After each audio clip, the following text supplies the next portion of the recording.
Pode Protagonizar de hoje vai falar muito de cinema, uma coisa que a gente ama, né? Até Uau. porque não precisa nem falar tanto, porque aqui a sua história poderia dar um filme. E a gente tá aqui com o Felipe Aureliuk, que ele vai falar pra gente toda a sua trajetória, que inclusive, como vocês viram, nós fomos recentemente no evento Meu Tio Oscar, que é um evento organizado por ele. Foi o primeiro ano do evento, um evento lindíssimo, que fala muito de filme, de cinema e de grandes premiações, assim, glamuroso. Amamos, Felipe, e obrigada por estar aqui, que hoje o papo vai render. Olha, muita que delícia. história. Imagina, eu que agradeço pelo convite e por vocês terem ido no evento também, que foi pioneiro, um desafio sempre, né, lançar um evento como esse, e foi muito bacana ter vocês lá, muito obrigado. Vamos começar falando do evento, né? Já isso, boa, garota. Boa. Como que surgiu essa ideia de fazer um evento para as pessoas assistirem, apaixonadas por cinema, uma premiação A transmissão como do Oscar online real time no Brasil.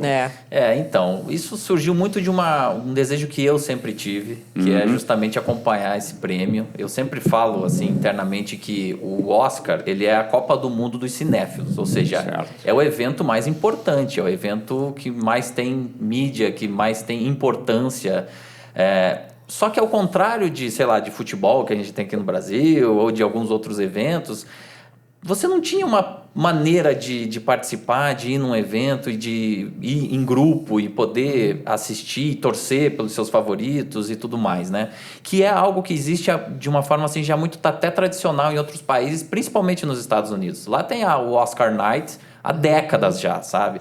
E eu falei assim, cara, tem que ter uma coisa assim. Como, né, gente? Ninguém nunca tinha pensado nisso. Ainda bem, né? Que agora... Exatamente. O máximo que já existiu eram eventos fechados só para convidados, ou para quem trabalha na área, ou para jornalistas, né, críticos de cinema. Eu falei assim, não, as pessoas têm que ter a oportunidade de fazer isso.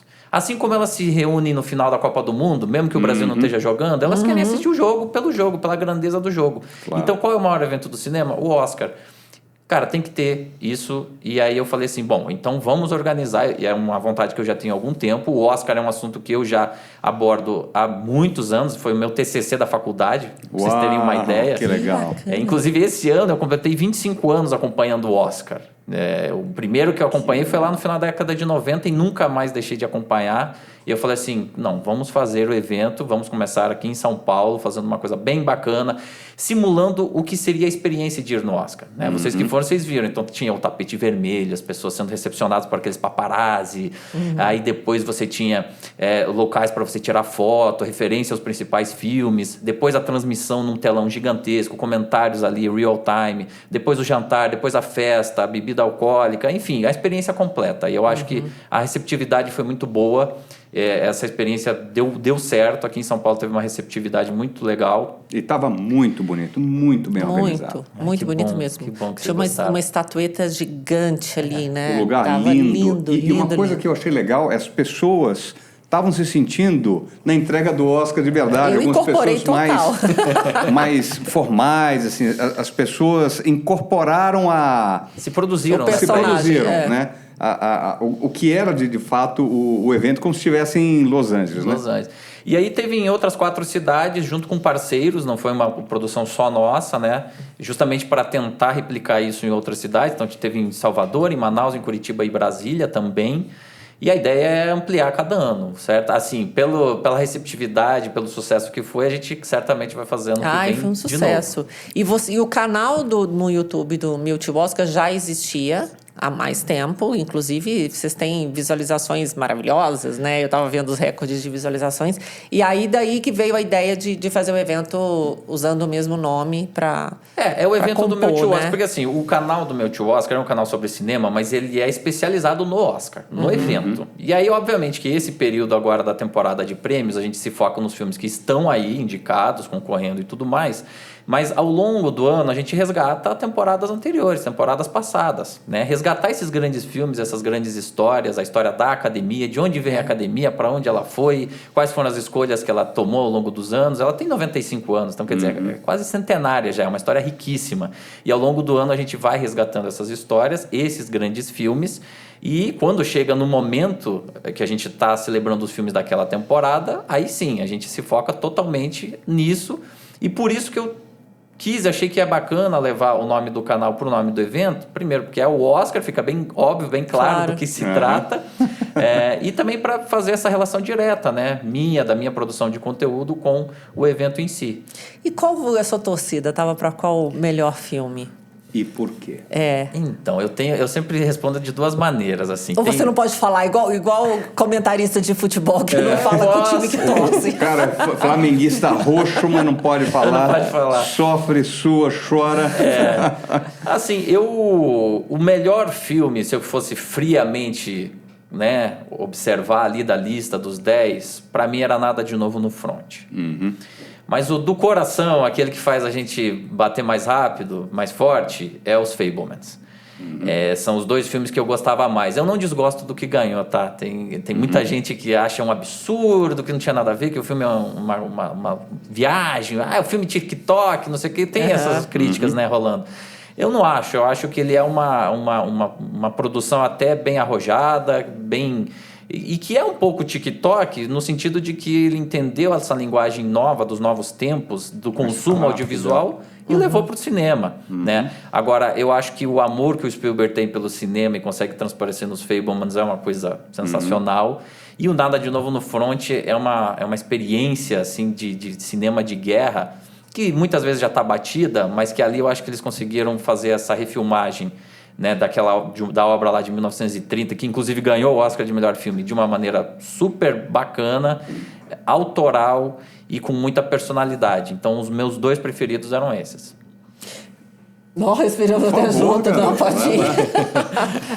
A gente percebe, né, que está havendo uma mudança natural, né, do consumo do audiovisual sobre os mais diversos aspectos, né? Desde essas tendências que falamos aqui, um filme mais TikToker, né? Assim, mudança no próprio padrão de consumo, onde as famílias, as pessoas estão preferindo assistir filmes mais, vamos dizer, tranquilos no conforto das suas casas e filmes mais impactantes, os de heróis, os Top Guns, os 007 da vida, nas salas de cinema, tá certo? E isso, vamos dizer, a academia tem visto de alguma forma uma segregação dos blockbusters que estão levando a turma para a sala de cinema, como filmes mais comerciais e, portanto, não merecedores de Oscars, etc. e tal. Eu tenho minha opinião, que depois vai ser polêmica, vou colocar aqui, contra aqueles filmes que, de fato, enfim, têm... talvez tenha mais arte, talvez tenha coisas mais psicológicas, não sei. Qual é a tua visão, já que você tem essa especialização grande aí nesse tema? Em relação da academia com isso? Da com academia, exatamente. Olha, eu acho o seguinte, como a forma de consumo mudou muito, Ronaldo, assim, é sempre um desafio para a indústria se adaptar a isso, né? E assim, não é a primeira grande... desafio, nenhuma grande crise que Hollywood passou. Quando veio a televisão, também achavam-se que, não, isso aí vai detonar o cinema. Depois o home video, né, o VHS, depois o DVD, isso aí vai detonar o cinema, vai terminar. Depois, não, agora as câmeras não são em película, é digital. Isso aí também não é cinema, é TV, então vai detonar o cinema. Ao contrário, só fortaleceu, né? Foi abrindo janelas de exibição, enfim. Exatamente, mas o que eu acho é que atualmente a gente tem um desafio maior do que todos esses outros momentos da história pelo excesso de estímulos visuais que nós temos no nosso dia a dia. Perfeito. Hoje em dia a gente carrega no nosso bolso uma central multimídia. Não é só uma tela, é uma central multimídia, onde você troca mensagem, onde você lê texto e onde você vê, às vezes, 3 janelinhas ao mesmo tempo com imagens diferentes. Eu costumo dizer, inclusive, que o próprio WhatsApp é uma central multimídia, porque você recebe vídeos lá, fotos lá. Então, assim, para as pessoas que quererem ir para esses grandes espetáculos, quererem ir para o cinema, elas tendem a querer, poxa, não é tão barato assim, né? Sim. Eu preciso ver um espetáculo de verdade, eu preciso ver um Top Gun, eu preciso ver um Avatar, eu preciso ver um filme da Marvel, eu preciso ver um 007. E aí esses outros filmes acabaram ficando muito prejudicados. Com isso, o cinemão comercial falou assim, cara, eu não posso mais apostar 200 milhões de dólares num filme que eu não sei qual é o retorno que vai dar. Exato. Como fazia até a década de 90. O último grande filme que eu digo que é assim, o último dessa era, Titanic. Porque é ali, justamente no limiar dessa passagem. Agora, James Cameron. eu acho que agora o cinemão está apostando muito justamente em franquias, em continuações. O próprio Top Gun é isso, né? Em continuações, em reboots, né? Em remakes ou em nomes muito consagrados, né? O Spielberg ainda consegue muitos milhões para fazer os filmes dele. O próprio James Cameron, mas o Avatar também, a maior bilheteria, conseguiu fazer de novo. E aí, Tom Cruise. Tom Cruise, exatamente. Então, e aí isso acaba se descolando um pouco do que a academia considera um bom cinema, um cinema de qualidade, né? Porque aí você tem o outro lado, que é o lado mais cult dos festivais, que é dos prêmios independentes. Sundance, né? É o maior prêmio do cinema independente. E essas coisas não necessariamente se grudam, né? Eu percebo que existe um descolamento maior. É por isso que ano após ano a gente tem indicado ao melhor filme Top Gun e Avatar, mas também tem o Tar, por exemplo, que fez 15 milhões de dólares. Entre Mulheres, que era um dos indicados esse ano. Sim. Fez 8 milhões de dólares de bilheteria, que é irrisório, né? Não paga nem o cachê do Tom Cruise, né? Pelo Top Gun. Eu acho que a academia ela tenta conciliar as duas coisas, né? E eu acho que... E aí é um elogio que eu faço à academia sempre. Por mais que você tenha críticas, é o único evento de cinema mundial que é onde você tem Avatar e Entre Mulheres indicado para o mesmo prêmio. Tudo bem, pode ser que um não tenha nenhuma chance de ganhar, nem o outro, mas eles estão ali concorrendo de igual para igual. Normalmente, os festivais eles têm uma curadoria prévia, são menos pessoas avaliando aqueles filmes, então a academia consegue abarcar mais, eu acho, do que qualquer outro evento. A minha pergunta está talvez fundamentada por uma questão mais assim relacionada a fatos e dados, porque você via até recentemente o primeiro Avatar, que foi ultra premiado, tal, que foi um blockbuster, assim como Titanic, né, os dois do James Cameron, por curiosidade, que também teve uma baita bilheteria e foi ultra premiado. E parece que a partir dali o mindset, o modelo de avaliação, as referências foram abandonando. Coloca no placar, coloca ali na prateleira para escolher, mas nunca mais foi escolher. Estou pegando fatos e dados de uma leitura minha. Tem sentido isso? E aí eu vou falar depois a parte polêmica. Assim, aí... Não, por exemplo, eu estava torcendo pelo Top Gun. E por quê? Porque, na minha opinião, na minha humilde opinião, o filme que teve recorde de bilheteria... Mas isso não é academia. A academia não olha o recorde de bilheteria. Não, tudo bem, mas... Mas por quê? O que o filme mexeu com você? Poxa, é a jornada do herói. Não, então, exatamente, mas o que eu estou querendo dizer é por que, na sua opinião, que ele fica ali, concorre sempre, mas ele não leva, ele não ganha. Se tem assim... Você tem uma mudança de mindset. Eu sei que a academia não lê isso, mas eu estou falando do meu raciocínio, minha humilde opinião. Inúmeras pessoas, milhares, bilhões de pessoas foram assistir. Isso significa que essas pessoas gostaram. E por que na votação ali não tem essa escolha? Eu acho que tem um motivo que é mais óbvio, mais matemático, que é o seguinte: a academia ela passou de 5 para 6 mil membros em 2016, hoje ela tem praticamente 10 mil, e a grande maioria dos novos que entraram são não americanos. Hoje, de cada 3 membros da academia, não é mais americano.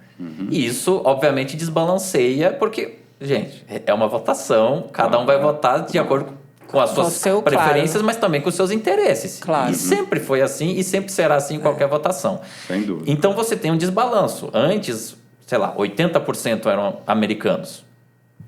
Chance de votar a mais um Top Gun, por uma questão até nacionalista... Era muito maior. Você tem um movimento cultural internacional que a gente percebe nas premiações e até na mídia, de você reconhecer histórias e jornadas de comunidades historicamente desfavorecidas também. Isso é uma tendência dos últimos anos. Também ajuda a explicar isso. E eu acho, e aí é uma opinião muito pessoal, eu acho que os grandes estúdios, nessa ânsia de Transformers e Velozes e Furiosos e Marvel... E, gente, não estou falando que eles são ruins, são filmes péssimos, não. Mas eu acho que eles ficam tão focados nisso de fazer mais um daquela franquia que eles acabam despendendo menos tempo para o desenvolvimento de histórias como a do Top Gun. O Top Gun, durante um bom tempo, Dani, era visto como o possível consenso. É o filme que ninguém odeia, que é o que normalmente vem ganhando o Oscar nos últimos anos. É o filme que ninguém odeia. Mas eu acho Mas foi super criticado, né? Também, mas, enfim, Mas não foi criticado pelo cinema. Não, exato. foi criticado pela mídia. Não, por essa mudança De mentalidade. Como se não fosse... mas que é um... Que eu acho que a gente consegue perceber movimentos pendulares sociais em diversos momentos da nossa história. Sim. Vai muito para um lado, vai muito para o outro e tudo mais. Agora, vivemos essa prisão chamada politicamente correto e tudo mais, onde você não pode ter mais heróis, né? Todos têm que ser... Você tem lá 20 personagens, todos têm que ser heróis, não pode ter vilão, não pode ter isso, não pode ter aquilo. Enfim, isso vai tornando cada vez mais a dinâmica do audiovisual cada vez mais engessada. Tolhida a criatividade. Tolhida e tudo mais. Pode comer a pipoquinha, Felipe, delícia. O Top Gun, acho que trouxe um resgate de valores naturais humanos, né, que merecem ser refletidos de uma forma muito poderosa e profunda. Primeiro, vamos falar dos aspectos de beleza, né? Então, o sujeito é um cara super bonitão, todos bonitos no filme e tal, não sei o quê.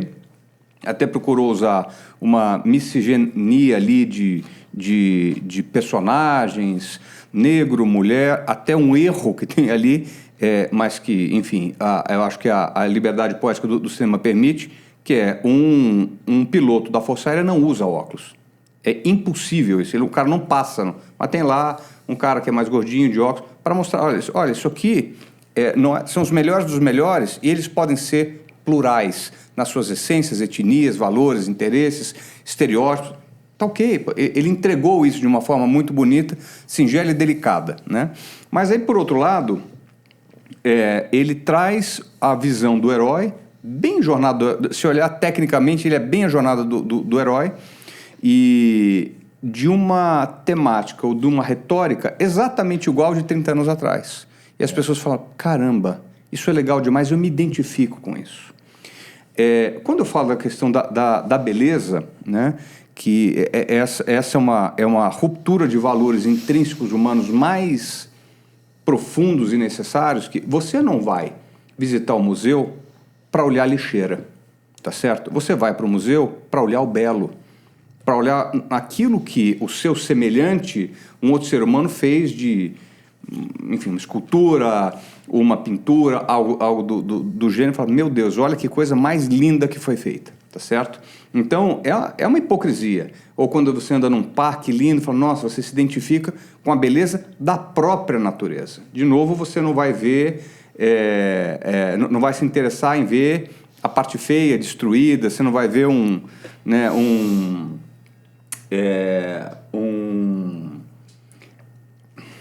talvez uma ruína. Uma ruína, uma coisa assim, uma coisa decadente.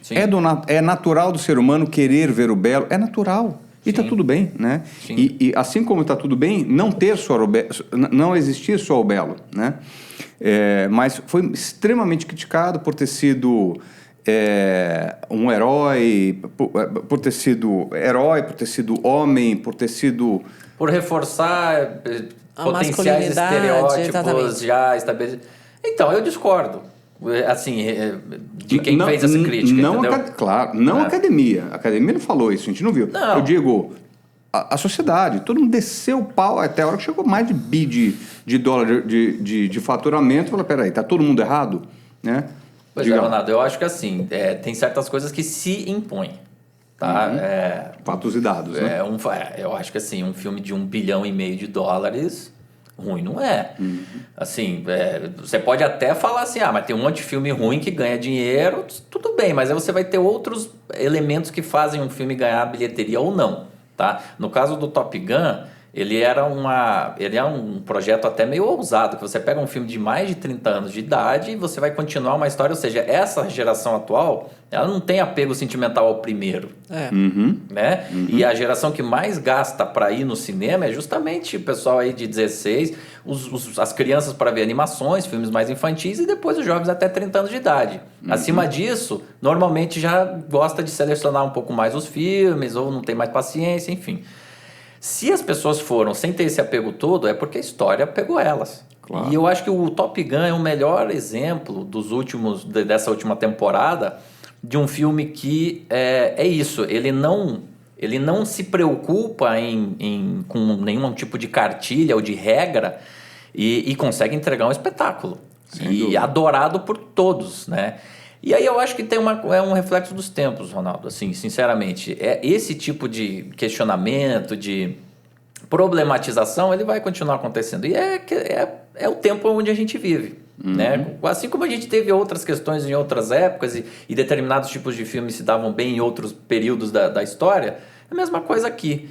Eu acho que são ciclos sociais que são acompanhados pela academia, tanto que o filme estava lá indicado, não ganhou só melhor som, que por sinal é espetacular Muito também, bom. né? Muito bom, mas é um reflexo, e é por isso que eu sempre falo, eu que estudei academia, enfim, fiz um estudo bem amplo.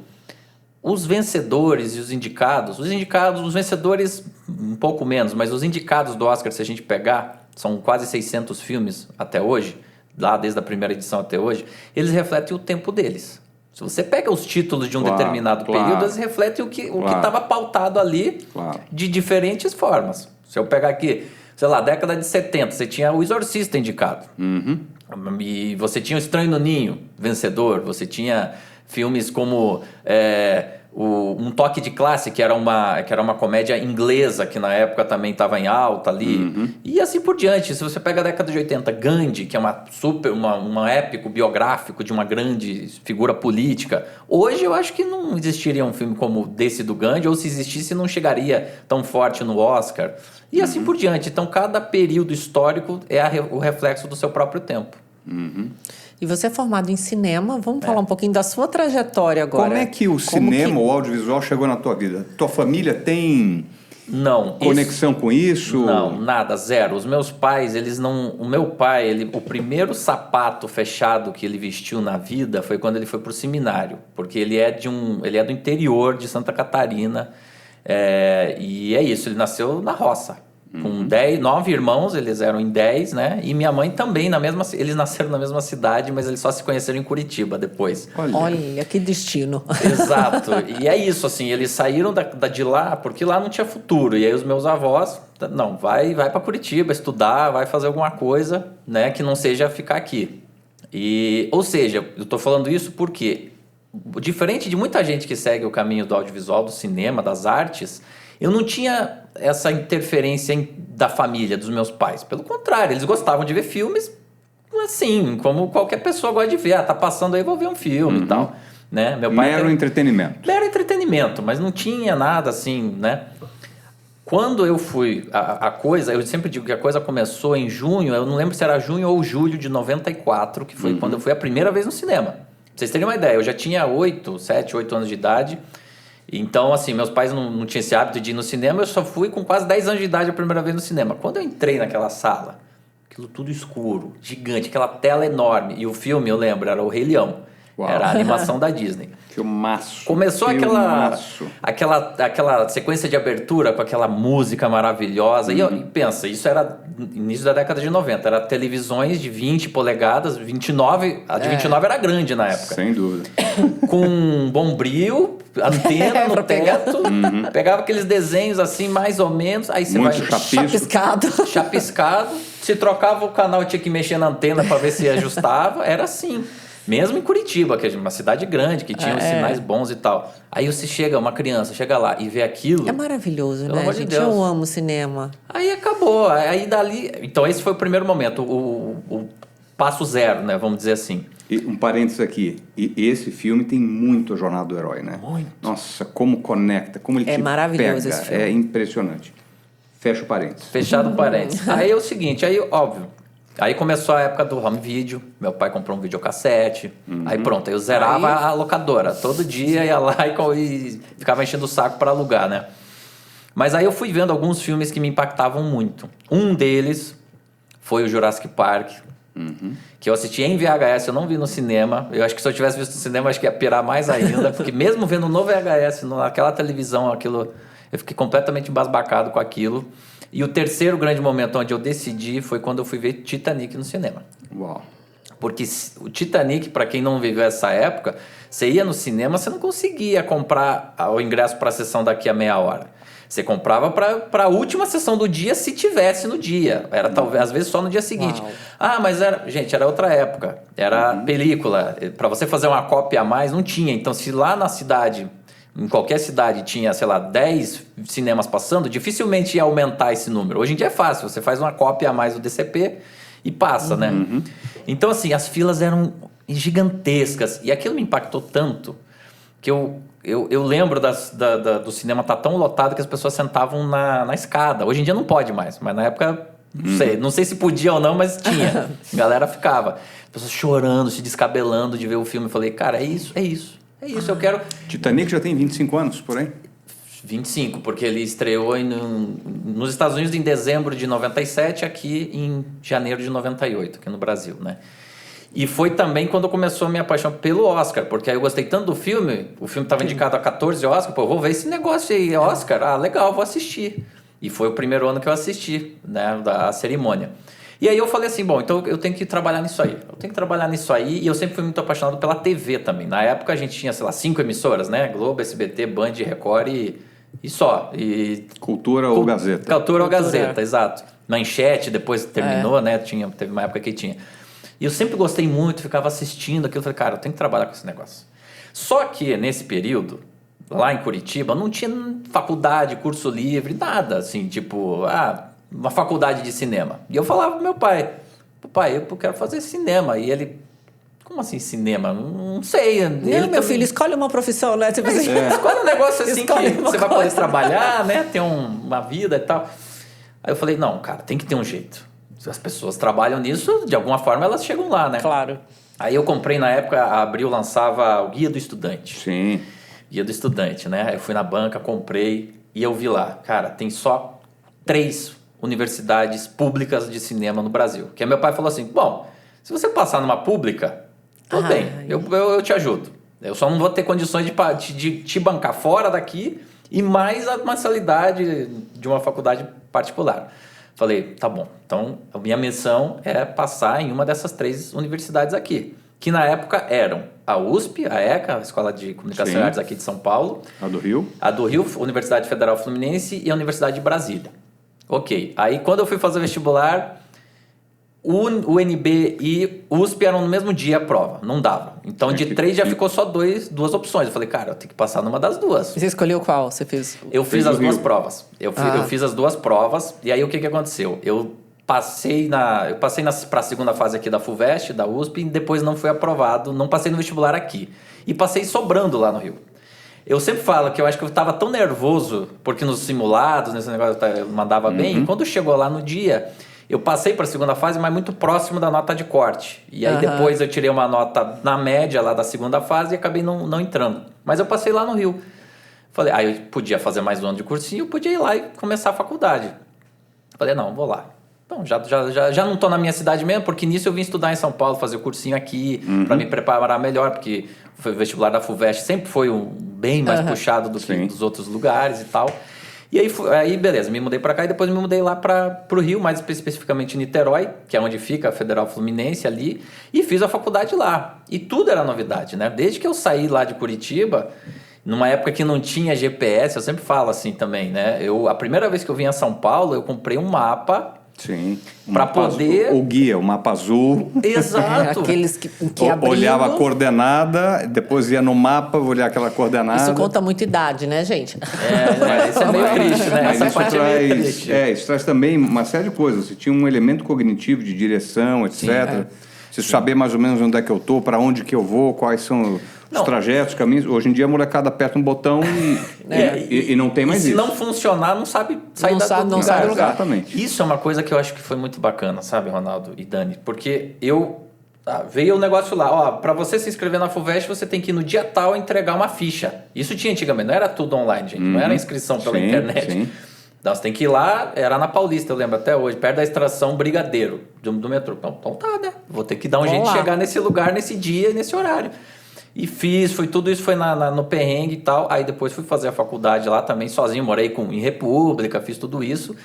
E aí, com o tempo, né, aí fazendo a universidade, sua mente se abre, né? Você começa a estudar, não passa a ser apenas um amor, você passa a estudar, entender os processos, os movimentos cinematográficos, você é abastecido de filmes que você nunca imaginava que existiam, porque os filmes que eu assistia lá em Curitiba eram os que estavam na locadora, eram os que passavam na TV, ou depois a gente passou a ter TV a cabo, passava nos canais a cabo. Abre um outro universo, né? Abre outro universo e tudo mais. Enfim, isso foi me formando enquanto profissional da área. A minha entrada para o mercado de trabalho foi a partir do momento que eu precisava fazer um estágio, né? Como qualquer estudante universitário, era exigido isso. E eu fiz o processo da Globo, na época, lá no Rio, né? Eu fiz lá, assim como tentei vários outros, né? Mas tentei lá e passei, para minha surpresa, assim, porque era muito concorrido, né? Você vai, óbvio que todo mundo tenta, mas difícil passar, né? Passei para a área lá de programação, né? Para a área de promoções, mais especificamente, e entrei como estagiário. Depois de 1 ano e meio fui efetivado e passei a trabalhar. E aí é outro tipo de escola, né? A universidade, ela te abre os horizontes intelectuais. O mercado te abre, te acorda para a vida como ela é, né? Para as necessidades do mercado e daquilo tudo. E na época a Globo, cara, ainda era assim um colosso, né? Isso eu tô falando 2008, 2009, ela ainda ostentava esse título da grande emissora do conteúdo nacional brasileiro, ainda era ela, não tinha streaming, não tinha nada disso. E foi muito bom, eu aprendi muito lá dentro com profissionais já experientes e tudo mais, e fui fazendo conexões lá dentro para seguir também na área paralela, porque se por um lado a Globo é incrível para te ensinar a trabalhar, e principalmente senso de responsabilidade, entrega, que é uma coisa que sempre foi muito exigida lá dentro, por outro, para você exercitar esse lado mais artístico, mais pessoal, mais autoral, não tem tanto espaço. Criar seus filmes, Exato. né? Produzir. E nisso eu conheci profissionais lá dentro que se tornaram parceiros, depois sócios, na produtora que eu tenho até hoje, que é a Ideograf, que é dona do Meu Tio Oscar, do canal Meu Tio Oscar, e que produziu já curta-metragem, longas-metragens. A gente foi criando isso até que em um determinado momento eu saí da Globo e agora eu tenho esses projetos que eu vou tocando. Inclusive filmes que eu estava lendo no seu release, alguns, assim, boa parte deles em vários festivais, né? Conta um pouquinho disso. Então, a gente... a trajetória de um filme, quando ele não tem quando não é um Top Gun, né? Quando não é um Avatar, é uma coisa um pouco mais autoral, ela pode ter vários caminhos, né? Então, por exemplo, teve um dos filmes que a gente fez, que a gente produziu, que nos dá muito orgulho, que foi o Luz Animação. É um documentário sobre o centenário da animação brasileira, né? A animação brasileira, ela começa lá em 1917... E a gente lançou um pouquinho antes assim, do centenário uma história que a gente viu que não existia. A gente sabe do Mickey, sabe do Pato Donald, sabe da Pantera Cor-de-Rosa, mas e aí as nossas animações? O máximo que a gente lembra é a Turma da Mônica. Máximo, né? E a gente foi cavar essa história e produziu esse documentário. Esse documentário, para vocês terem uma ideia, ele passou 2 vezes no Festival de Annecy, que é como se fosse Cannes da animação. Uau, sei. E, inclusive, no ano que eu fui lá a primeira vez, 2014, foi um filme brasileiro que ganhou o Prêmio de Cristal, que foi O Menino e o Mundo, que depois foi indicado ao Oscar também, de melhor animação. Passou na Cultura. Esse filme, inclusive, ele está disponível nas plataformas aí, iTunes. A galera pode entrar, e é Luz Animação, né? Então, esse foi um dos documentários. Os curtas-metragens, a gente tem alguns, um deles a gente ganhou o Kikito de Ouro, lá em Gramado, chamado Cabelo Bom, que aí é um curtinha de 15 minutinhos, né? Que a gente teve essa felicidade. Já teve curta-metragem nosso sendo exibido lá em Havana, em festivais na Coreia do Sul, enfim, são muitos festivais e é um processo um pouco diferente, mais artesanal. O que a gente está trabalhando hoje é algo que está muito ligado com essa lance de true crime, né? Vocês devem acompanhar, né? Nas plataformas de streaming, o true crime está bastante em alta. Então, nesse momento, a gente está desenvolvendo, já filmamos um projeto sobre um caso que aconteceu lá em Teresina, no Piauí. De uma jovem estudante de Direito que foi encontrada morta em agosto de 2011 em um terreno da cidade. E não se sabia o que aconteceu. Ela simplesmente foi encontrada morta lá. E aí, a mídia local lá, né, do Piauí, do estado do Piauí, alguns membros da mídia começaram a imputar a responsabilidade disso a uma pessoa especificamente lá, um empresário local, né? E aí a gente está refazendo todos os caminhos da investigação para entender o que aconteceu. Ela tinha um namorado também, essa jovem, o nome dela era Fernanda Lages. Para vocês terem uma descoberto. Ideia... Oi? Não descobriram ainda. Então, foram feitas 2 investigações federais, mais as investigações da polícia local, só que a população lá não acredita até hoje nos laudos oficiais, na investigação oficial. Uau. Achando que tem algum interesse por trás da investigação e tal. Então, o projeto é sobre isso. A gente pretende lançar ele no finalzinho desse ano, início do ano que vem, para passar limpo a história. Então, o que aconteceu a partir da nossa apuração, de todos os lados que a gente está ouvindo, já viajamos algumas vezes lá, para entender o que aconteceu. Então, é isso, né? É muito legal esse investigativo aí. Não fabuloso. É emocionante. E falando de projeto, de autoralidade, já que a gente fala muito de protagonismo, além dessa temática mais true crime que você comentou, você vê espaço, seja para o teu interesse pessoal, assim, porque a gente vê que de fato tem muita audiência, vê nos streamings lá o caso da Matsunaga e outros, né, com audiências altíssimas. Você consegue ver outras tendências assim que tenha uma mudança de público ou uma tendência mesmo, né? Que a turma tenha preferido mais, eu digo, do ponto de vista de gênero ou de conteúdo mais específico? Ronaldo, sinceramente, eu acho que o que está bombando é o true crime. Agora, assim, eu não consigo ver uma outra tendência, porque tem algumas coisas que nunca saem de moda. A comédia nunca sai de moda. Sempre vai ter espaço, sempre tem espaço, tem o seu nicho. Tem tipos de comédia, óbvio, né? Mas a comédia nunca sai de moda. O horror, o terror, tem o seu público cativo. Quem gosta de terror... Eu particularmente não curto. E provavelmente tem que ser muito bom o filme. Muitas pessoas têm que te insistir para você assistir. Nossa, né? mas nem se indicar. Sério? Não sei. Eu acho que eu tenho um olhar para o cinema de encantamento. Foi na estreia de terror uma vez. Que foi numa casa. Saiu... Da Anabela, né? Nossa, você lembra? Não, a gente foi num evento da Paramount. Que... foi numa casa antiga, uma coisa assim, né? Uma casa antiga meio mal assombrada. Foi um evento bem caracterizado. Bem caracterizado. Assim. Parecia que você estava entrando numa festa de Halloween. Sim. Ai, minha filha adora, né? Falei, vamos, né? Mas assim, falei, gente, nossa, não curto. Porque assim, eu acho que eu tenho o olhar pelo cinema de encantamento, daquela coisa mágica, de talvez de tirar de uma realidade cotidiana, às vezes, mais difícil, né? Se a gente olhar as adversidades da vida. Então, como você teve com Rei Leão, com Titanic, com Jurassic, é o encantamento. Perguntar para ele qual deve ser o melhor filme, um filme da sua vida, porque a gente tem 3 elementos aqui, ou 3 perguntas que a gente faz para todos os convidados. Qual é o filme da tua vida? Não quer dizer que o filme te representa, mas é o filme que te marcou de alguma maneira. E pode ser que você tenha mais de um, olha, um que me marcou tal época, você já falou um pouco isso, mas talvez você tenha aquele que hoje mais te marque. A música, porque eu acho que também isso traz muito da trilha sonora da nossa jornada de vida. E o terceiro, que é uma frase. Então vamos começar agora perguntando sobre filme. Se você for escolher hoje um filme, qual seria? Então, eu vou continuar no Titanic. Porque eu acho que foi ali o momento da decisão. Uma coisa é você gostar muito daquilo, outra coisa é você decidir que aquilo é o que você vai fazer. Né? Não é porque eu gosto de chocolate que eu vou virar um fabricante de chocolate, né? Um chefe de doce, essa coisa toda. E assim, foi tão poderoso. Tem vários filmes que me marcaram em diversos momentos da minha vida e, enfim, eu sei que o Titanic ele tem algumas questões, não é o melhor filme de todos os tempos do ponto de vista técnico, do ponto de vista, assim, lá da estrutura do roteiro, mas não é isso. Mas te marcou ali. Mas assim, eu saí do cinema com a certeza de que aquele era o caminho.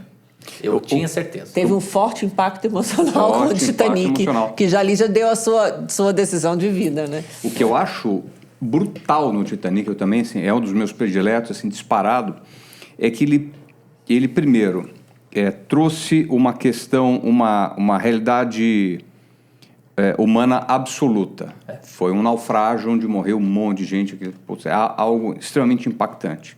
Segundo, trouxe ciência, trouxe tecnologia para resgatar, né, imagens e informações do navio debaixo d'água, não sei quantos quilômetros de profundidade, enfim, no mar extremamente gelado, com todas as dificuldades técnicas e operacionais para fazer isso. Tem quanto... O terceiro, ele afundou em 1915. Não, quanto tempo tem esses dados? Deve ter, obviamente, você sabe, quanto tempo eles demoraram para produzir esse filme todo, com todos esses recursos de imagem da época e tal. Então, tem até, rapidamente, uma história bem interessante. O James Cameron, ele além de ser um diretor, ele é um entusiasta da tecnologia para os filmes. O Avatar está aí para comprovar isso. Exato. Não existia câmeras possíveis de você levar a 3.800 metros e que aguentassem a pressão da água. Ele desenvolveu, ele é físico de formação, por mais incrível que pareça. Exato. Caramba. E ele construiu o submarino. E ele construiu o submarino para poder descer e fazer imagens na qualidade de cinema a quase 4 quilômetros de profundidade. E todo o processo do Titanic, claro, o processo de desenvolvimento dele é até mais longo,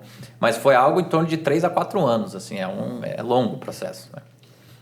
E dizem que longa-metragem não é porque é longa duração na tela. Longa preparação. Porque a preparação é muito longa. E, enfim, a gente tem um projeto autoral de cinema também que depois a gente vai comentar.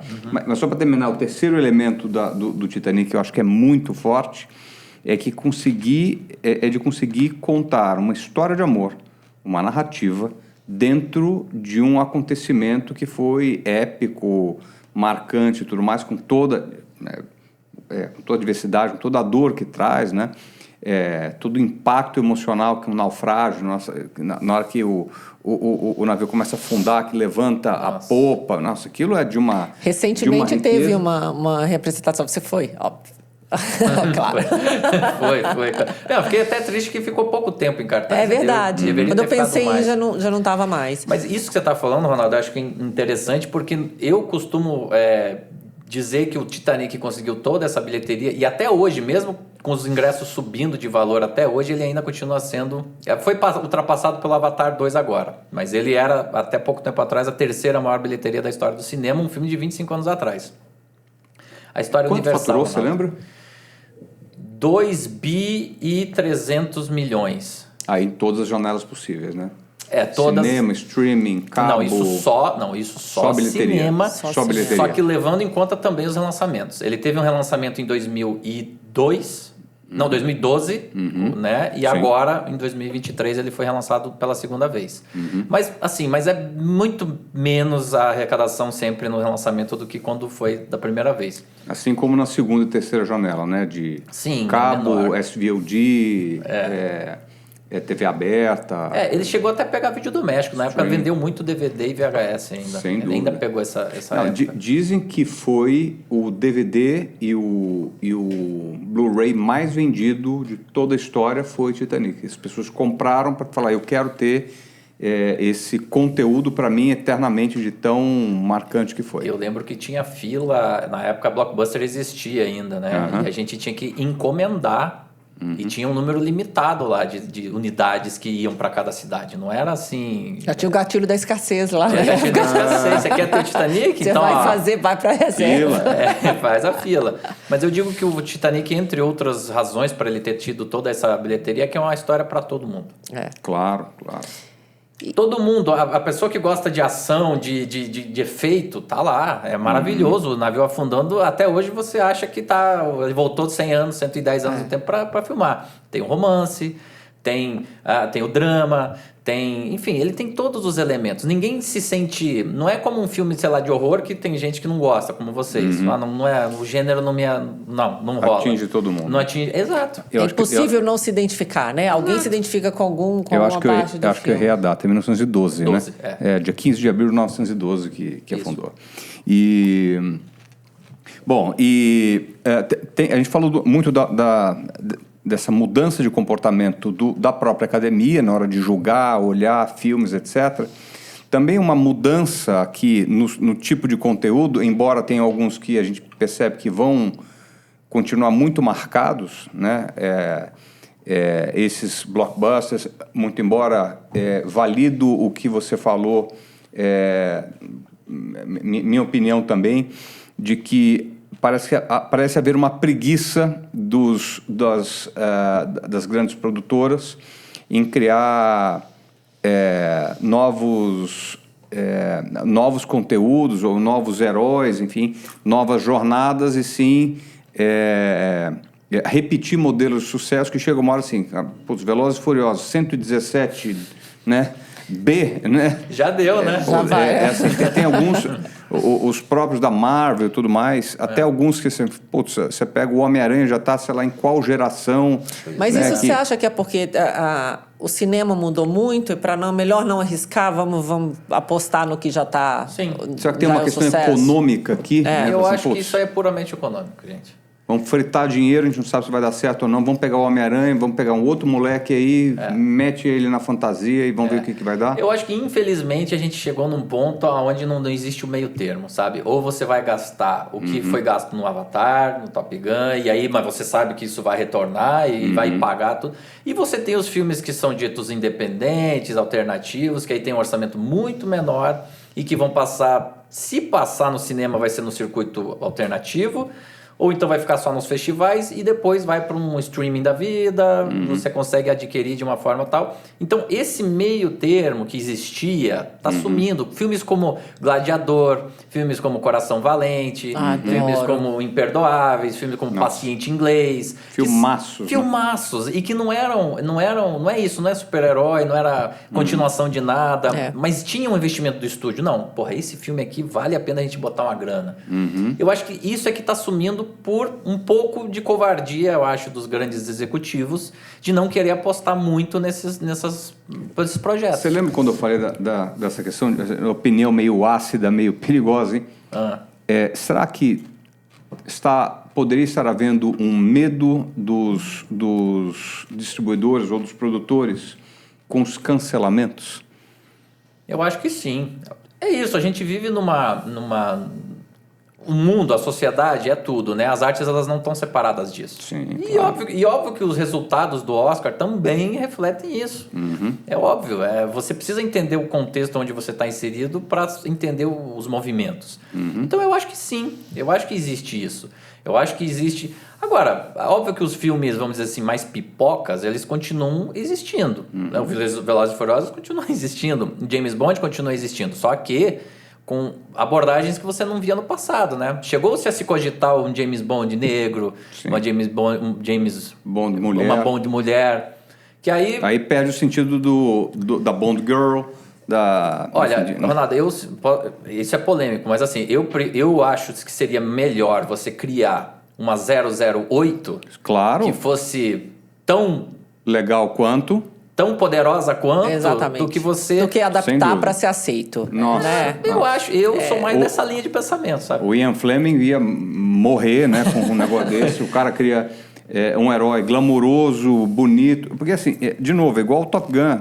Qual é o problema do cara ser bonito? Qual é o problema? Exato. Né? Porque ele tinha que ser negro. Daqui a pouco os bonitos não vão poder ter sucesso. Tinha que faltar um olho, faltar uma perna, tinha não sei o quê. Cara, não, assim... Bom, eu falo e eu acho que a gente tem que expor a opinião mesmo, né? Do mesmo jeito do que a gente está colocando aqui, porque são opiniões, as opiniões têm que ser respeitadas. Eu realmente acho que há um exagero, que eu acho que estão perdendo a mão demais, né? Aí o tanto de respeito que pedem há um outro desrespeito. Eu, por exemplo, vi pessoas vaiando cada vez que Top Gun aparecia para alguma indicação, quer dizer, então não faz isso. Aí né? Não é legal. Então, mas, voltando aqui à continuação da sua trajetória, do seu filme, a música. Eu sabia que vocês iam perguntar isso, eu fiquei pensando, mas...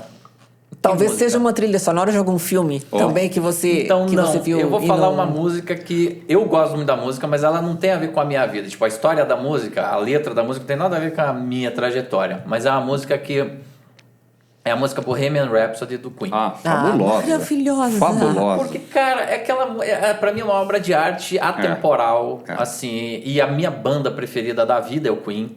E eu acho que o Queen, ele tinha uma característica que esses grandes filmes que me marcaram também tinha. Eles se entregavam por completo para as apresentações deles, para que o público tivesse uma experiência memorável. É só você pegar qualquer show disponível aí no YouTube gravado há 40 anos atrás, e você sente o calor, a entrega do Freddie Mercury e de todos ali da banda. Sem dúvida. Numa época que, assim, o Coldplay, por exemplo, que é um exemplo muito bom. Tem bastante pirotecnia, é um show incrível também, mas lá na época eles não tinham pulseirinha que brilhava, que fazia tudo o que se faz hoje. Então, assim, pra mim, essa música é um... E eu gosto da história por trás da música também, né? Que as rádios não queriam colocar. Exato. Não, você vai gravar uma música de 7 minutos? Não, isso não vai dar certo nunca. E ele bateu o pé e tal, e deu certo. Então, eu acho Se isolaram para criar o Aproveitar álbum, né? deixa, então. E o que você achou do filme? O filme eu não gosto. Você não gosta? Cara, eu gostei tanto desse filme. Eu não gosto do filme porque eu conheço aí da trajetória, por ser minha banda favorita, eu conheço bastante da trajetória do Queen. E eles tomaram algumas liberdades que eu não gostei, assim, muito, sabe? A relação dele com a... Com a primeira mulher? Com a primeira mulher, eu não gosto muito. Os bastidores ali da banda, sabe? Aquelas brigas que eles sugerem, não tem nenhum registro concreto que diga que foi da... Não, assim, em desentendimentos a gente tem, né? Claro, ainda mais uma convivência intensa como essa. Né? Exatamente, mas não foi exatamente daquela maneira. E assim, uma coisa que me irrita muito, e isso é polêmico também, o Rami Malek ganhou o melhor ator, né, pelo filme. Sim. E eu achei que ele, diferente do Austin Butler esse ano pelo Elvis, ele tá muito mais tentando imitar o Freddie Mercury do que interpretar, absorver os principais aspectos da personalidade do Freddie Mercury. Isso eu não gosto. Eu senti isso também. Eu já ia até aproveitar, já que a gente falou desse filme, e quero seu comentário sobre o do Elvis também. Elvis eu acho incrível, sensacional, gostei muito. Eu acho uma ousadia o pessoal, o roteirista, o diretor, abordar a história de um ícone histórico da música a partir do seu antagonista, porque quem narra a história é o coronel. Exato. Não é o Elvis em si, né? E que ator acharam, né? Que ator acharam pra isso, maravilhoso, sabe? Fabuloso. E visualmente o filme é lindo, assim, todos os recursos que eles utilizaram para poder contar essa história eu achei muito bem resolvidos.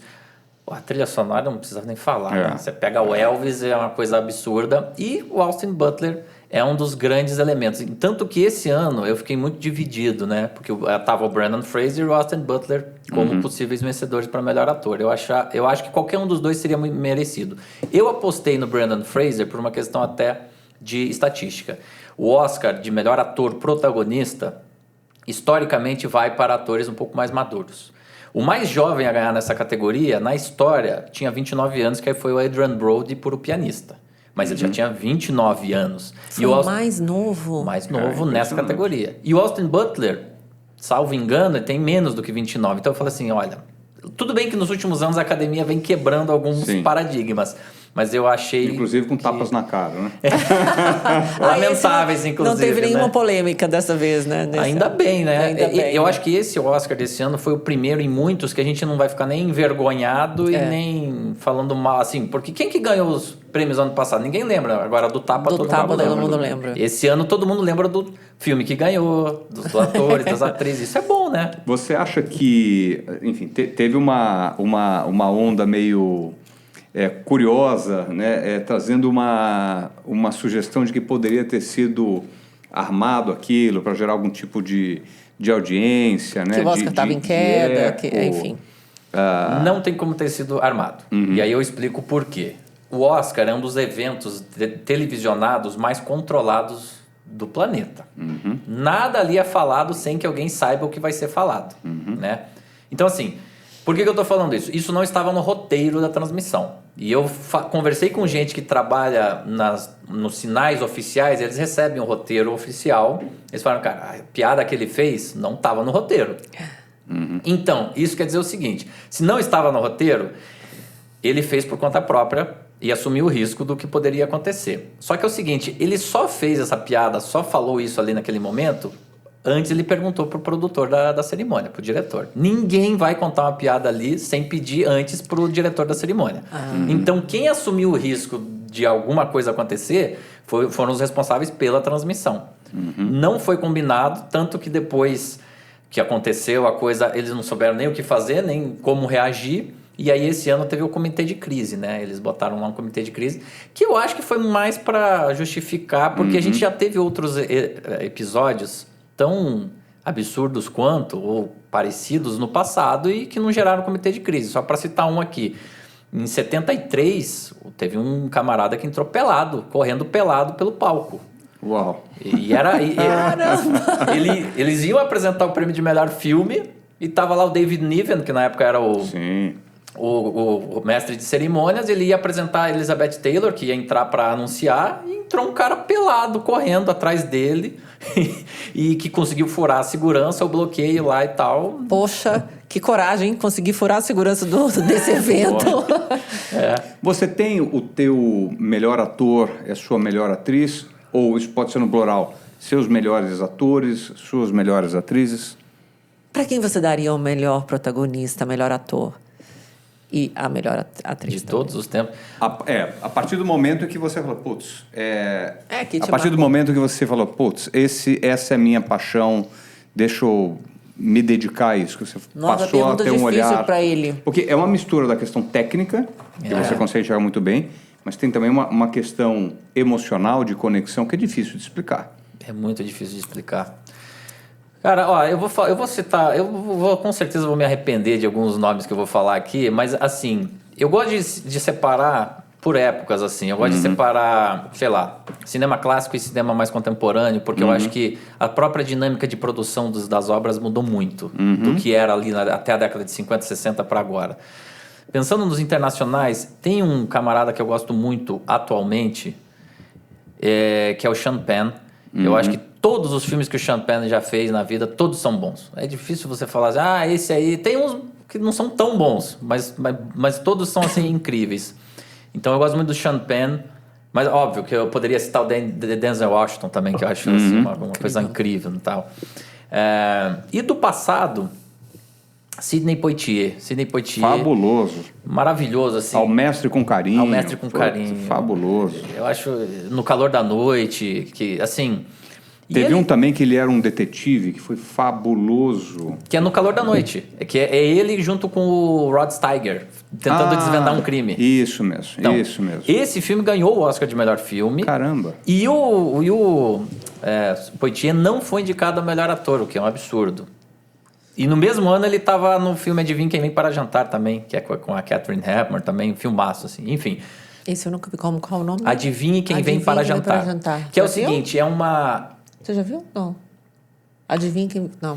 É um casal interracial, na época que isso não era, acho que, legalizado ainda, ou tinha acabado de ser legalizado nos Estados Unidos, e aí a mulher, né, a garota, vai apresentar o noivo, o namorado, para a família dela. Na época que isso era um grande tabu, você, uma mulher branca, namorar um homem negro nos Estados Unidos. E é isso, o filme é isso, é a reação da família. Pô, será que o patriarca vai aceitar ou não? A mãe, essa coisa toda. Sobre as mulheres, é mais difícil ainda, assim, porque eu acho que a gente tem uma safra tão boa. Eu acho que depois que as atrizes, principalmente, puderam ter mais liberdade de deixar de ser só a boneca bonita lá da Era de Ouro e passaram a ter mais controle sobre as próprias carreiras, melhorou muito, assim. Da Era de Ouro, eu gosto da Bette Davis, que ela é bem lá do início mesmo, lá das décadas de 30 e 40, mas poderia estar a Catherine Hepburn, por exemplo, que ganhou 4 Oscars, é a única atriz... Entre atrizes e atores que ganhou 4 Oscars na história. Foi a única. Das atuais... Cara, agora vocês me pegaram. Das atuais... Eu vou falar aqui, vai... Penélope Cruz? Não. Tem... Meryl Streep? Poderia ser também? Meryl Streep. Eu achei que Meryl Streep já tinha ultrapassado Audrey Hepburn. Ela tem 3. Não, ela já ultrapassou a Audrey Hepburn em indicações. Isso sim. Ela é a recordista isolada em indicações. Mas em prêmios, a Catherine Hepburn tem 4 e a Meryl Streep tem 3. Então... E só para terminar, o seu diretor predileto teria algum? Spielberg, James Cameron, Hitchcock, do 2001, difícil, o gente. Kubrick. Cara, eu vou citar o Spielberg porque tá muito fresco na minha memória, assim, sabe? E eu acho que o Spielberg, ele é o único diretor indicado em 6 décadas diferentes ao Oscar. Nenhum outro ser humano Caramba! conseguiu. Ele é indicado desde a década de 70. 70, Com 80, Tubarão. 90, 2000, 2010.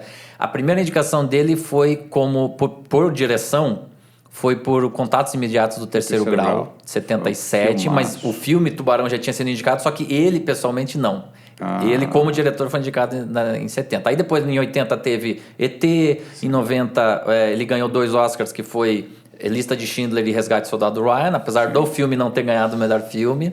Depois, ali na década de 2000, teve Munique. Depois, na década de 2010, teve o Lincoln, né, que é a biografia e tal. E recentemente ele foi indicado por Amor Sublime Amor, ano passado, na temporada passada, e os Fabelmans. Eu vou citar ele porque eu acho que ele, além de ser essa lenda viva, eu acho que ele, de novo, ele faz as coisas com amor, com dedicação, com tesão. Ai, Ele você percebe, a gente consegue perceber, né? Gente, ele tava no Festival de Berlim recebendo um prêmio honorário.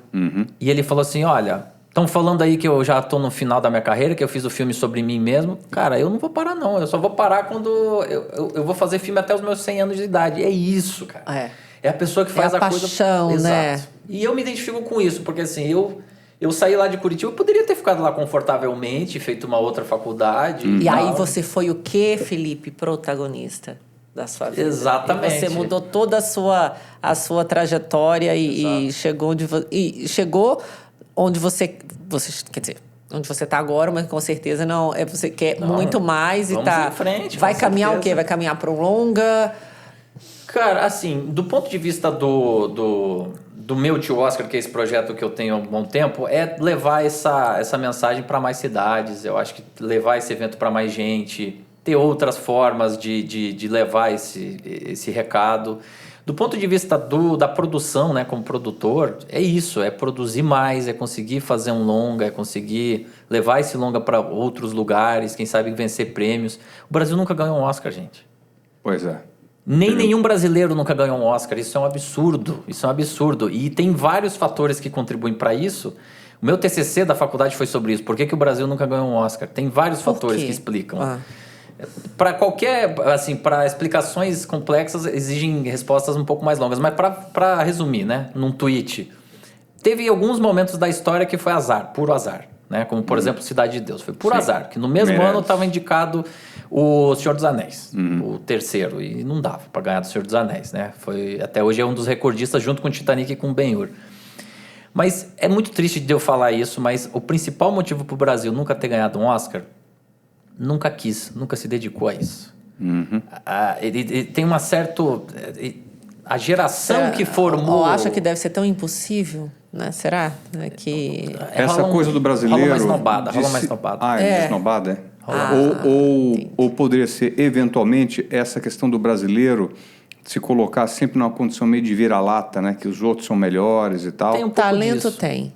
Tem um pouco eu disso. acredito que tem capacidade. Você também? Total, de ganhar As um Oscar. escolhas às vezes são erradas, às vezes agora não é mais assim, mas até pouco tempo atrás o governo participava das escolhas dos filmes. Aí quando o quesito político vai entrar e não é o local, não é o momento de você fazer isso, sabe? Então assim, mas o que mais machuca é isso, é não ter a compreensão de como funciona. Qualquer time que quer ganhar um campeonato de esportivo tem que, além de treinar, óbvio, tem que entender como é que funciona, como é que estão os adversários, como é que eu faço para chegar lá. No cinema é a mesma coisa. Fazer filme bom é o básico. Cara, como é que você quer ganhar um prêmio se você não faz um filme bom? Isso é o básico. Além disso, você tem que entender quais são os filmes que estão agradando mais, quais são os nossos principais concorrentes, quem são esses cineastas com os quais a gente vai competir, de que forma a gente tem que se integrar no circuito internacional de cinema para fazer com que as nossas histórias sejam lembradas. É isso, tem que fazer esse movimento, que é a coisa que os franceses fazem tão bem, que os alemães fazem tão bem, que agora os sul-coreanos estão fazendo bem, e que a gente nunca fez bem. E, óbvio, eu, por fazer parte também da Academia Brasileira de Cinema, a gente está tentando modificar isso, é um processo longo, porque são muitas pessoas, mas eu espero realmente que a gente chegue o mais rápido possível nisso, porque é bom para todos os realizadores audiovisuais do país. Nossa, já pensou um filme brasileiro indicado ao Oscar? Olha. Que coisa. A gente está se olhando assim, porque a gente tem um projeto que é muito legal, Já que é, pensou que é que super incrível. bonito. Eu tenho uma impressão que o Brasil talvez tenha um distanciamento do olhar mais empreendedor do produtor de cinema, que o americano tem isso de uma forma muito clara. Né? Eu acho que o produtor de cinema brasileiro está muito mais focado na produção e tal, do que de fato assim, como eu quero negócio, de fato. Ele está muito mais pelo lado da arte, de colocar o seu ego, o seu ponto de vista, Sim. ao invés de falar, putz, eu quero realmente. Ou alguns que fazem filmes mais industrializados, assim, talvez com uma menor qualidade, enfim, que eu acho que poderia ser melhor. Não tem alguém que fala assim, igual o empreendedor. Deixa eu trazer uma analogia para o público em geral entender. Do empreendedor imobiliário. O cara vislumbra falando, eu vou subir uma torre enorme, com apartamentos lindos, varanda gourmet, vou fazer isso, vou fazer aquilo. E para isso eu preciso do quê? De uma ótima consultora, eu preciso de um banco para financiar, eu preciso vender o apartamento na planta ou não. Planejamento. Né? Mas é uma questão do empreendedor, né? Falar, putz, do ponto de vista de negócio, eu preciso montar isso. todo esse quebra-cabeça com todas essas variáveis, usar os parceiros certos para chegar num produto final que já sabe-se que tem meio que um roteirinho, né? Uma receitinha de bolo, no mínimo para fazer algo extremamente bem feito, tá certo? Foi o que eu fiz pro evento, né? Exato. Eu não sei produzir quem é o chefe de cozinha ou quem é o fornecedor da bebida. Mas eu tenho que me cercar de pessoas, fazer um planejamento e me cercar de fornecedores e pessoas que possam me ajudar nesse sentido. E foi incrível. Que delícia. E eu acho... delícia. Eu vou ano que vem, tá? Pô, já estão convidados. Vocês já estão convidados desde já. Vou ano que vem. O Oscar, eu acho que só tem uma questão ruim pro Brasil, que é o jet lag, né? Que é a distância horária, que assim, ele termina muito tarde, o evento, sei lá, perto das 2 horas domingo, da manhã. Né? De domingo para segunda, né? Então... Mas você sabe que até já melhorou, porque até o início dos anos 2000, a academia marcava a festa para segunda-feira. Era pior ainda. Imagina se domingo já é difícil a gente levantar eventos, na segunda eu acho que seria bem mais difícil. Ainda bem que eles mudaram isso. E aí tem a ver com a questão da televisão, né? Mas essa questão empreendedora, Ronaldo, só para complementar, eu acho que é o que mais falta, assim. Lógico que o Brasil ele tem problemas de mercado, de ocupação de produto. Os produtos externos eles chegam arrasando as produções nacionais, até produções boas daqui. Então é uma competição um pouco desleal também. Sem dúvida. Mas um dos produtores do Nada de Novo no Front é brasileiro. O filme ganhou 4 Oscars esse ano. Eu conversei com ele. Ele já tinha sido indicado ao Oscar por uma produção chilena, chamada na categoria Melhor Filme em Língua Estrangeira. E ele me falou, e está gravado, em breve vai estar lá no meu canal. Ah, que legal. Ele falou, olha, eu quero produzir com o Brasil. Eu sou brasileiro. Ele mora em Los Angeles hoje, né? Mas eu sou brasileiro, eu quero levar as histórias do Brasil para frente. Mas eu preciso que também tenha uma reciprocidade das pessoas, dos produtores e dos fomentadores, entender que a gente não pode simplesmente fazer o filme e achar que ele tem que é isso, fiz o filme, tá aí, pronto, se basta. O filme ele é feito para o público, não para si. Filme que a gente faz pra gente é filme caseiro, nosso, pessoal. Se é para exibir... Faz pelo celular, então, hoje em dia, né? Entendeu? Então, acho que falta um pouco dessa mentalidade. Claro, não são todos, é muito complexo, tem muito realizador, mas falta um pouco dessa visão, sim. Eu acho que só para concluir nessa questão empreendedora, também para ficar mais claro, acho que estão olhando muito quanto que eu consigo ganhar na produção, o meu lucro na produção. Pouco importa, assim, cara, eu quero fazer um filme para encantar, eu quero gerar bilheteria, eu não quero ganhar nada com relação à produção. Eu quero, pelo menos, bancar o meu custo, mas o meu lucro, de fato, o meu resultado eu quero ver na bilheteria, sabe? Sim. Agora que você falou seu filme, sua música e a sua frase, Felipe, frase de vida, para você escrever aqui bem linda com a sua letra e deixar Não vai ficar lindo então, porque Vai. a minha letra não é... Mas explica por que a gente pede para escrever. A gente pede para escrever para virar um post e para ficar registrado essa frase. Numa era tão digital, a gente quer a frase escrita, postada. Como a gente Lógica, fala de protagonismo, Quase que uma película. a caligrafia é uma relação muito próxima com o que a gente é mesmo, né? Com a nossa essência. Então, é uma forma de registrar a sua autoralidade, inclusive na caligrafia, naquilo que você vai deixar de forma protagonista. Cara, então, tem muitos mestres, né, quando a gente estuda cinema, né? Mestres americanos, europeus, até aqui da América Latina, e asiáticos, Kurosawa, porra, era um super mestre do cinema. Mas tem nem é o meu diretor favorito, assim, mas ele tem uma coisa que ele falou que representa muito a minha relação com o cinema do ponto de vista pessoal, aí não é nem profissional, que é o Almodóvar. Ele falou o seguinte, que é o que eu vou escrever aqui: o cinema pode preencher... Eu até tirei uma foto para não falar besteira, não ler errado, mas ele falou o seguinte: o cinema pode preencher... Deixa eu ver qual é a melhor maneira de falar. O cinema pode preencher os espaços vazios da sua vida e da sua solidão. Uau. Que é isso, assim. É isso? É isso, tipo assim, o cinema, ele tem esse poder, pra mim, pelo menos, assim. Você, às vezes, não tá muito com saco de fazer nada fora de casa, você tá em casa, aí você vê um filme, que aquilo ali fica na tua mente, dias, semanas, meses, anos. Ele preenche os espaços vazios. Às vezes a gente tá com alguma questão que vê num filme, vê num personagem, vê numa história que tá ali na tela. Às vezes você vai só para preencher a vontade de ver coisas que você não vê. Sei lá, a gente mora em São Paulo, que é um cenário X ali, que todo dia a gente tá nesse mesmo cenário. E aí, se eu quiser ver uma coisa diferente, vou ver o Avatar. Eu nunca vou ver aquilo. Avatar até não é um exemplo melhor, porque você nunca vai ver aquilo, porque é totalmente criado. Mas sei lá, eu vou ver um deserto, vou ver o Paciente Inglês. Aqui não tem deserto aqui em São Paulo, nem no Brasil, né? Então, eu acho que ele preenche os espaços, o cinema, no meu caso, preenche esses espaços da vida mesmo. Da solidão nem tanto, eu não tenho muito esse problema, mas ele pode servir para isso. E uma coisa que eu sempre falo, ao contrário das pessoas, isso é eu que falo, eu não peguei de ninguém não, tá?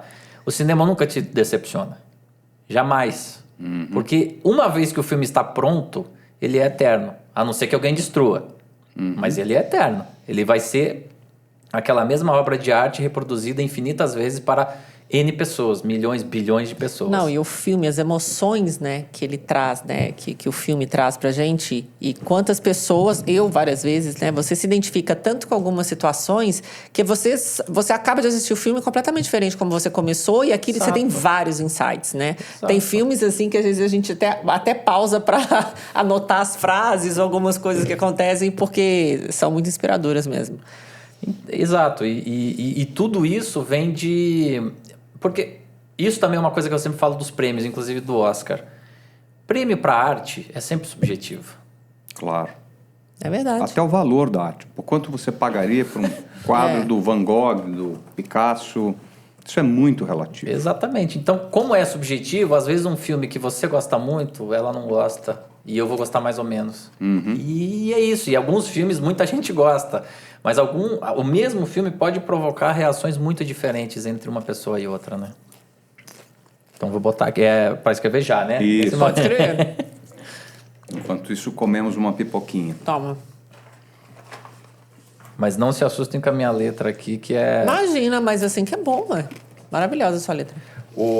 A gente fica tanto tempo digitando, né? Que não... Exatamente. Eu falo isso toda vez que o convidado vai escrever. E a nossa também sai... Essa é falta de prática mesmo, né? Por isso que é bom a gente voltar a escrever carta. Não é maravilhoso você escrever... Nem se for um diário, né? Uma coisa assim, um semanário, alguma coisa... Escrever é muito bom. E as pessoas estão cada vez desaprendendo mais, né? Desaprendendo mais. Mas vocês chegaram a pegar essa época de carta? Vocês escreveram cartas para botar no correio? Não. Mas eu gosto.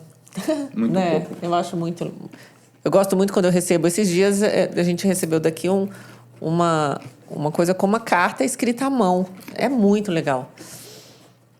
À mão? Vocês receberam aqui pro... A gente recebeu uma carta, né? Não digital. Não digitada. Mandaram um presente pra gente. E com uma carta escrita. E com uma carta escrita à mão super bonita. Não é assim um cartão, espero que gostem. Não. Uma carta carinhosa, sabe, escrita à mão. A pessoa Nossa, se dedicou, né? se dedicou. Sentiram que foi, né, muito especial. Olha, você tá falando isso, eu vou falar uma coisa no ar agora, porque eu vou te entregar um presente. E o nosso presente não tem uma carta escrita por nós. E a gente vai começar A a partir de escrever. agora vamos mudar. A partir de agora vamos mudar. Você topa? Topo. A gente vai te dar um presente. Independentemente de ter ou não... A gente vai falar. Vai ser uma carta falada. Não, uma carta...